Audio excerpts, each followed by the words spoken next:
हाय दोस्तों, स्वागत है आपको अपने YouTube channel Raman education academy पे। आपका स्वागत है।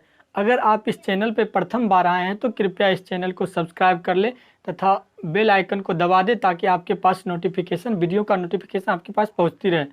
सबसे पहले आपसे हम कुछ बात करना चाहेंगे कि ये जो स्ट्रक्चर का क्लास, जो ट्रांसलेशन का स्ट्रक्चर का ये क्लास जो है ये 6 स्ट्रक्चर अभी चल रहा है।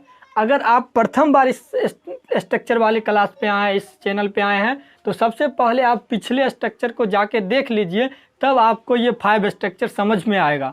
नहीं तो आपको ये स्ट्रक्चर पढ़ने का कोई फ़ायदा नहीं है, आप समझने वाले नहीं हैं। यदि आप प्रथम बार हैं तो कृपया आप जाके, इससे पहले हम 4 टाइप भी पढ़ा चुके हैं, उस टाइप को भी जाके आप पढ़ लें। उसके बाद 5 स्ट्रक्चर तक पढ़ा दिए हैं, 5 स्ट्रक्चर पढ़ ले, उसके बाद आप इस 6 स्ट्रक्चर को पढ़ें, तब आपको समझने में आसानी होगी। तो चलिए, आज का जो स्ट्रक्चर है, आज जो हम पढ़ने वाले हैं वो जो है स्ट्रक्चर 6 है। स्ट्रक्चर नंबर आज जो है ये 6 की पढ़ाई होगी, स्ट्रक्चर 6 की। इससे पहले हम स्ट्रक्चर 5 तक पढ़ चुके हैं। तो स्ट्रक्चर 5 में किस तरह का ट्रांसलेशन, देखिए यहाँ पे हम जो भी सिखाते हैं आपको स्ट्रक्चर लगभग में 400 स्ट्रक्चर आपको हम बताएंगे, जिसमें कि अभी तक 5 स्ट्रक्चर हुआ है। इसमें आपको सेंटेंस को अनुवाद, हिंदी के सेंटेंस को अंग्रेजी में कैसे अनुवाद करिएगा, कैसे ट्रांसलेट करिएगा, उसके बारे में बताएंगे। देखिए, तो सबसे पहले आप ट्रांसलेशन को देखिए कि हम आज जो है किस तरह के ट्रांसलेशन का ट्रांसलेट करेंगे। तो देखिए, ऐसा ट्रांसलेशन है कि रमन के पास एक काला हाथी तो था, या तुम्हारे पिताजी के पास बहुत पैसे तो थे, या राजू के पास एक गधा तो था, या रानी के पास एक घर तो था। इस तरह का ट्रांसलेशन है। आज का जो ट्रांसलेशन है थोड़ा देखने में इजी लगता है और इजी भी है, लेकिन इससे पहले जो ट्रांसलेशन जो बताए थे वो थोड़ा डिफ़िकल्ट था, और आगे जो आएगा ट्रांसलेशन इससे ज़्यादा डिफ़िकल्ट आएगा। तो आज का जो ऐसा सेंटेंस, यदि आज जो पढ़ाने वाले हैं, अगर ऐसा सेंटेंस यदि आपको कहीं पर भी मिले, तो सबसे पहले आप उसको ट्रांसलेट करने के लिए इस स्ट्रक्चर को आपको याद लाना पड़ेगा, याद करना पड़ेगा कि ऐसा स्ट्रक्चर, इसको बनाने के लिए। अब इस सेंटेंस को पहचानेंगे कैसे कि ये कौन सा सेंटेंस है और इसका स्ट्रक्चर क्या होगा। तो देखिए, ऐसे वाक्य जिसमें किसी संज्ञा के बाद देखिए, ये जो है ये संज्ञा, हाथी यहाँ संज्ञा है, इस सेंटेंस में संज्ञा है। किसी संज्ञा के बाद तो था लगा रहे, यहाँ देखिए हाथी है, संज्ञा है, इसके जस्ट बाद तो था लगा है, या तो थी लगा रहे। तो देखिए, दूसरा जो है उसमें तो थी वाला ट्रांसलेशन आप लगा सकते हैं, जैसे कि रानी के पास एक घर तो थी। देखिए, रानी के पास एक घर तो थी। देखिए, ये थी वाला जो है, तो यहाँ पे या तो थी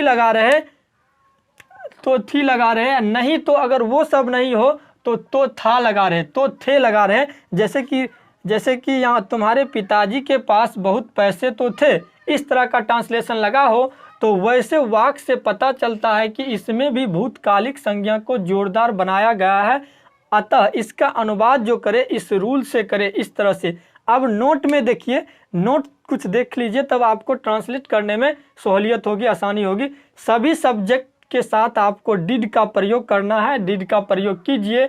यहाँ पर भी इससे पहले जो स्ट्रक्चर पढ़ाए थे उसमें भी सहायक क्रिया को, डेट मीन्स की हेल्पिंग वर्ब है, मतलब सहायक क्रिया है डिड, जो है मतलब मुख्य क्रिया को जोरदार बनाने का काम करता है। जैसे कि रमन के पास एक काला हाथी तो है, इसको, इस सेंटेंस को जोरदार बनाने के लिए डिड का प्रयोग किया जाता है।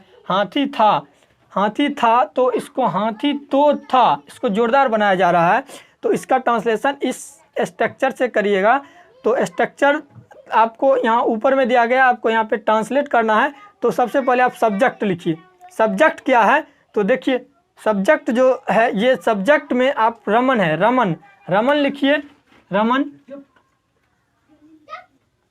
देखिए, रमन सब्जेक्ट हो गया। रमन के जस्ट बाद आप डिड लिखिए, रमन के बाद डिड लिखिए, रमन डिड। उसके बाद हैव का प्रयोग, आप जो हैव को जोरदार बनाने का काम किया जा रहा है, तो हैव को जोरदार बनाया जा रहा है, तो हैव का यूज कीजिए, हैव। देखिए, हैव के जस्ट बाद जो है नाउन, तो रमन के पास एक काला हाथी। अब एक काला हाथी, तो हैव का प्रयोग हो गया। अब एक काला हाथी का अंग्रेजी दीजिए, तो an black elephant,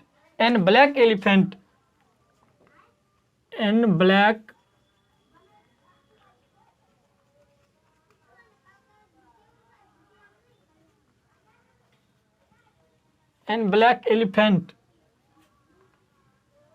and black elephant.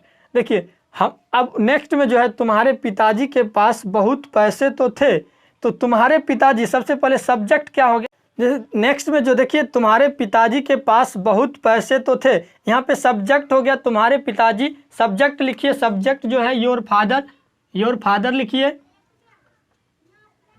Your father, तुम्हारे पिताजी, योर फादर डिड, उसके जस्ट बाद आप डिड लिखिए, डिड, योर फादर डिड, उसके बाद हैव यूज कीजिए। उसके बाद यहाँ पे देखिए बहुत पैसे, बहुत, और नाउन जो पैसा जो है ये नाउन हो गया, बहुत जो है ऑब्जेक्ट। इसको बहुत का जो मीनिंग होता है मच होता है। Your father did have much, much, और पैसा का मनी होता है तो मनी लिखिए, डिड हैव मच मनी। मतलब तुम्हारे पिताजी के पास बहुत पैसे तो थे। देखिए राजू के पास एक गधा तो था, सबसे पहले सब्जेक्ट लिखिए राजू, राजू लिख लीजिए, राजू लिखिए। उसके बाद आप सब डिड, डिड दीजिए, राजू डिड। उसके बाद हैव, राजू डिड हैव। उसके बाद नाउन, तो एक गधा, an ass, an an ass, an ass, an ass. देखिए जैसे कि आप इसको स्मॉल में ही दे दीजिए, एन एस। राजू के पास एक गधा तो था, रानी के पास एक घर तो थी, रानी के पास एक घर तो थी। आप सबसे पहले सब्जेक्ट रानी दीजिए,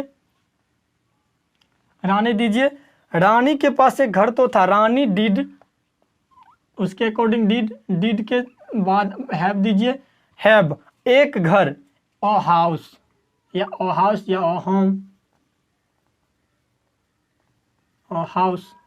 देखिए आपका ये ट्रांसलेशन बनके तैयार है। आपको इस स्ट्रक्चर 5 इससे पहले पढ़ाया गया था, इसके बाद आपको 6 पढ़ाया गया है, और इसमें आपको एक्सरसाइज बनाने के लिए नहीं दिया गया है। इसमें आपको वीडियो के लास्ट में आपको एक एक्सरसाइज ऐड कर दिया जाएगा, एक्सरसाइज का पेज होगा, उस एक्सरसाइज को आप बना लीजिए, उसमें कम से कम 15 क्वेश्चन आपको ऐड रहेगा। उस एक्सरसाइज को आप 15 क्वेश्चन को बना लीजिए। यदि आपको उसमें यदि कोई प्रॉब्लम आता है तो आप हमारे यूट्यूब चैनल पे जाके आप कमेंट कर सकते हैं, और कमेंट के माध्यम से आपको जवाब मिलेगा। That's all for today, enjoy your day.